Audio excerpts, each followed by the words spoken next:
Halo guys, welcome back to another daily coding videos dari dosen ngoding, dan kali ini kita bakal bahas tentang REST API dan kenapa itu populer banget dan kenapa itu kamu harus tahu sehingga nanti ketika kamu magang atau kerja atau belajar kamu sudah paham.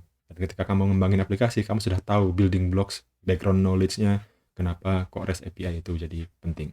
Oke, nonton sampai akhir ya. Oke, sekarang kita bahas. Jadi REST. REST ini artinya apa? Representational State Transfer. Ini kalau pertanyaannya dipakai buat pertanyaan objektif waktu ujian gitu kan. Tapi kalau pada kenyataannya itu seperti apa? Nah, ini kita harus tahu dulu background story-nya. Series ini dibikin sama namanya Om Roy Fielding gitu ya. Mudah-mudahan ini namanya benar ya. Roy Fielding. Nah, ini dia yang mengusulkan tentang ini. Nah, jadi nanti kalau teman-teman tanya buat apa sih penelitian segala macam, kenapa harus ngoprek-ngoprek? Ya ini salah satu hasil oprekan yang bagus gitu ya. Nah, jadi ini adalah standar yang paling sering dipakai untuk komunikasi antar komputer di internet. Jadi ada macam-macam komputer pengen berinteraksi, itu adalah standar, ada standarnya, ada cara ngobrolnya, namanya REST. Kemudian ada API. API ini adalah Application Programming Interface. Jadi cara komunikasinya antar dua komputer inilah yang ngikutin tadi RESTful API. Jadi kalau misalkan kita pakai REST kemudian pakai API, jadinya RESTful. Nah, RESTful ini gimana sih? Barang apa gitu ya? Coba sekarang teman-teman lihat agak ke bawah dikit di sini. Ini ada yang namanya semacam overview lah ya. Jadi kenapa kok Tokopedia misalkan, Shopee misalkan, ada mobile apps-nya, ada web apps-nya, ada Android apps-nya, ada iOS app-nya. Itu karena apa? Karena salah satunya dia implement sistem yang kayak gini. Jadi dia ngebagi ada klien, ada server. Nah, servernya satu. Jadi servernya Tokopedia, Shopee, Gojek segala macam itu satu server misalkan. Kalau kita sederhanakan ya, walaupun bisa jadi servernya banyak. Tapi kliennya banyak. Nah, kliennya ini banyak. Ada yang di web, ada yang di mobile. Mungkin kalau kemudian nanti si Shopee bikin desktop app atau bikin IoT app gitu kan. Ini jadi banyak kliennya. Kliennya ini bisa jadi apa? Di web nih. Misalkan di web dia pakai apa? Next.js bisa, React bisa, pakai PHP juga bisa. Di mobile gimana? Dia pakai Flutter, pakai Kotlin bisa. Tapi gimana caranya bahasa pemrograman yang berbeda dan environment yang berbeda itu bisa komunikasi dan ngobrol bareng. Nah, itulah yang namanya uh, menggunakan satu kata-kata atau satu bahasa atau satu cara ngomong yang sama. Itulah namanya REST API, RESTful ini. Jadi si RESTful inilah yang menjadikan building blocks. Kita itu bisa communicate antara ini mobile apps sama back app misalkan. Kita bisa communicate antar mobile app sama web app misalkan. Itu salah satunya ya pakai ini. Nah, si RESTful inilah yang menjadi core of the core-nya yang berpikir di situ. Jadi nggak peduli bahasa pemrogramannya apa, dia agnostik, nggak ngurus misalkan teman-teman bilang Flutter is die, PHP is die, dia nggak ngurus. Yang penting ada komunikasinya. Kita bisa pakai. Di servernya juga sama. Servernya itu nggak mesti PHP bahasanya, nggak mesti Golang, nggak mesti Spring Java gitu, nggak mesti. Yang penting si server dan si klien bisa ngobrol pakai RESTful ini, maka itu bisa apapun bahasa pemrogramannya. Mungkin nanti di sini tambahin Python ya, biar nanti yang senang Python nggak marah gitu ya. Jadi bilang Python is die, nggak ya. Nih, boleh-boleh aja, boleh-boleh aja. Jadi si RESTful inilah yang nanti menjadi building block. Dan ini jadi knowledge yang paling penting dan teman-teman harus tahu sebelum nanti garap. Contohnya gimana sih? Nah, sekarang kita contohin. Apa aja sih contohnya? Nih, contoh. Jadi, setiap produk yang ingin bisa dipakai sama orang lain, itu otomatis pasti bikin yang namanya API. Contoh yang lagi rame ya di FIC itu misalkan lagi bahas nih, satu sehat. Ini ada API-nya. Jadi kalau mau komunikasi ada API-nya. Nah, ini apa? Ya platform ini tadi, si RESTful ini tadi. Jadi makanya RESTful itu teman-teman harus tahu. Contoh kalau lebih ininya lagi nih pakai Postman Collection. Nah, masing-masing vendor itu punya cara sendiri untuk menyampaikan ini. Ini ada yang pakai Postman Collection, ini satu sehat ini. Teman-teman bisa lihat. Ini misalkan nyari data pasien misalkan. Pasien misalkan. Nih, mau cari by NIK. Nih, ini ada. Ini caranya. Nah, ini public dan bisa dipakai sama semua orang. Nah, ini yang harus kita tahu. Tapi bayangkan kalau teman-teman baru belajar, kemudian ketemu barang ini, nggak tahu backgroundnya apa. Nah, itu yang bikin kamu tuh lambat belajar. Kamu tuh skipping the step. Jadi kalau ada meme itu tangganya dilompatin. tapi nggak punya background knowledge yang bagus. Nah, itu yang akhirnya bikin lambat. Terus contohnya lagi nih Mitrans. Mitrans buat bayar-bayar gitu ya. API-nya ada di sini. Terus kalau nanti teman-teman mau lihat yang pakai Core API, jadi ada macam-macam nih, ada yang ada Snap API, ada yang Core API segala macam. Nah, ini boleh. Ini kayak gini. Nah, nanti teman-teman misalkan disuruhnya itu sama misalkan lagi magang atau lagi kerja, itu adalah permintaannya buatin saya aplikasi atau web yang bisa connect sama Mitrans. Usernya cuma minta itu, tapi di belakang ya kamu harus tahu ini. Nah, ada caranya kayak begini, ada yang caranya itu kayak begini. Tapi semuanya itu sama. In background, basic knowledge-nya itu harus paham dengan yang namanya REST. Nah, itu kita bahas ya. Ini Sendit juga sama. Sendit sedikit berbeda, tapi sama aja. Nih, API reference. Nih, sama. Nih, mau out gimana? Mau harus ngirim apa? Nih, responsnya nanti apa gitu. Contoh, nih. Ini out. Aduh, apa ya? Payment API kah?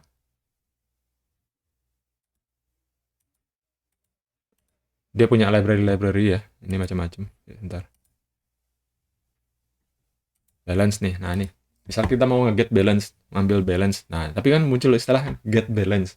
Apa itu get? Apa itu balance? Nah, itu nanti orang bingung gitu kan. Nah, ini harus tahu basicnya. Nih, kalau misalnya mau di-get kayak gini, nanti nge-requestnya begini, pakai curl. Nanti responsnya begini.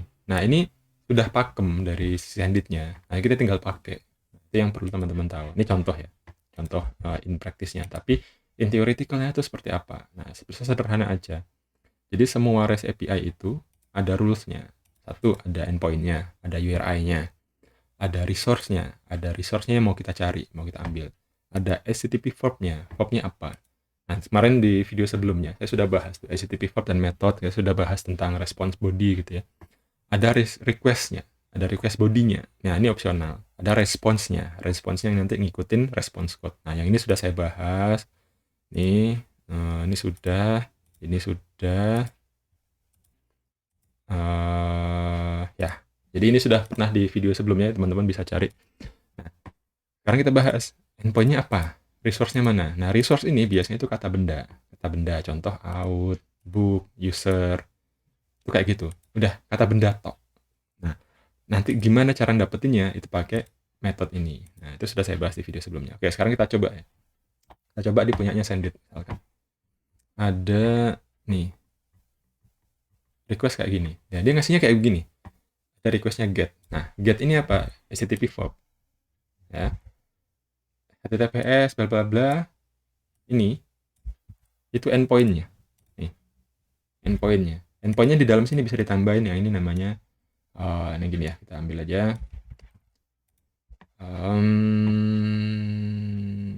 Kita duplicate ini. Contoh ya. Sorry. Nih, kita potong-potong. Nih.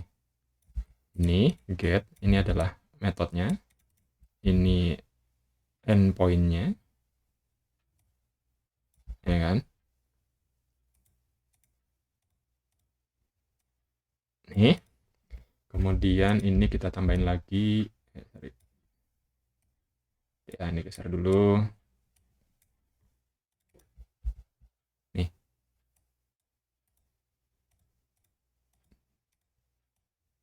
Nah, account type-nya apa? Kemudian di sini kita kasih nanti ini permintaannya, request-nya. Terus nanti dia resource-nya ini, sorry. Ini resource. Response-nya adalah ini. Nih. Keluarnya gini.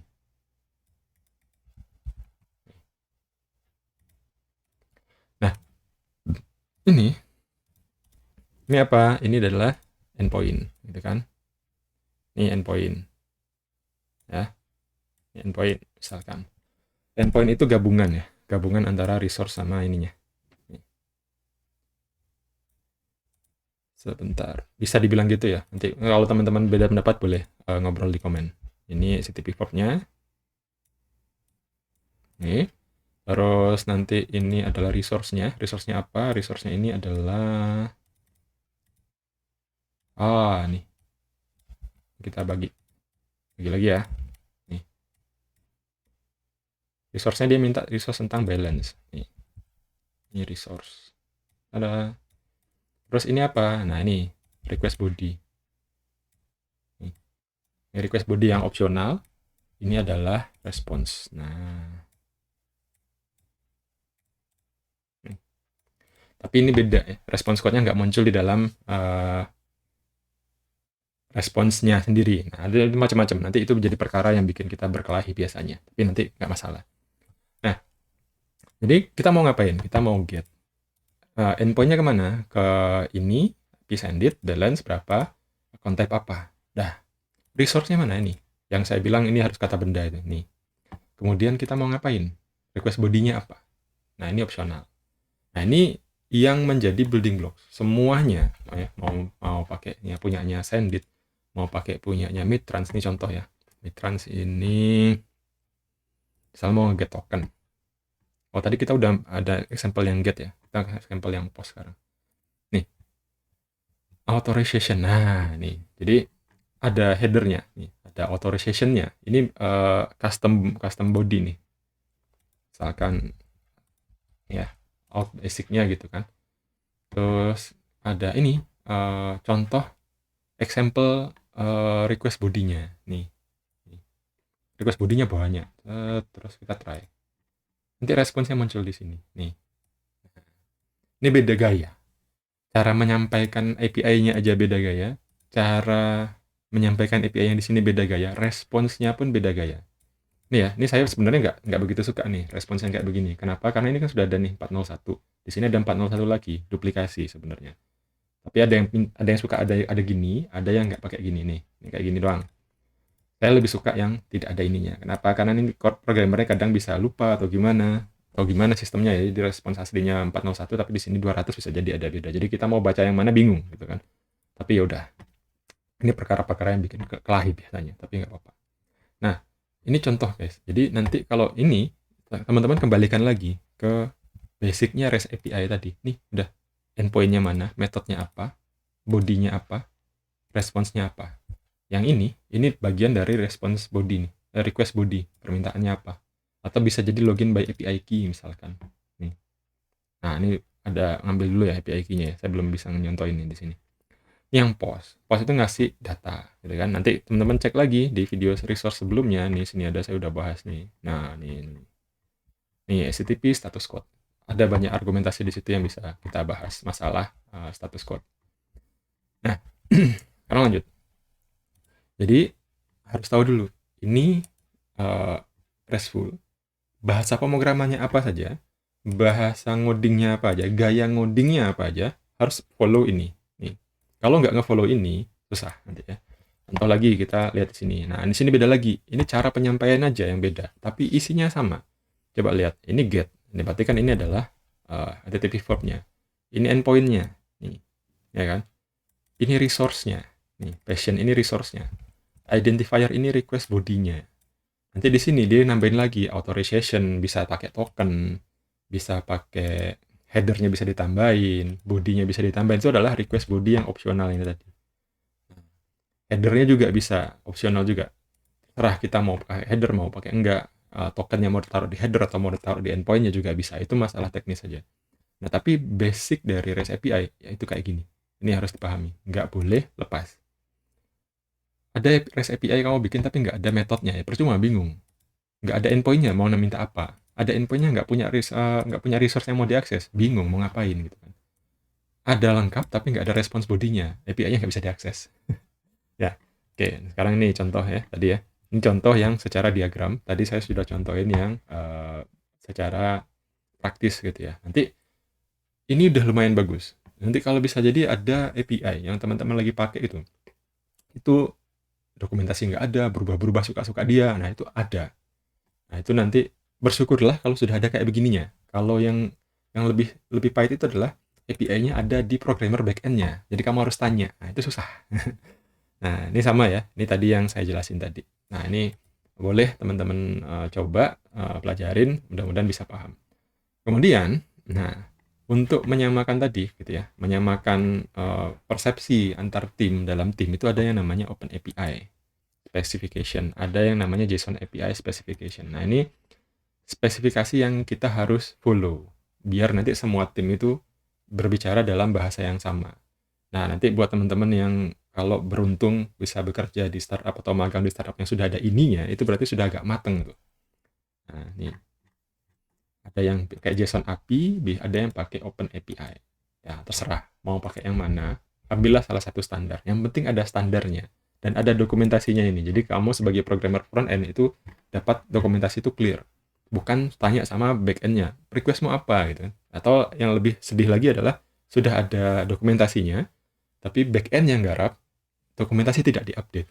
Kamu ikut dokumentasinya, terus back end-nya ganti-ganti sendiri. Udah, kelahi udah.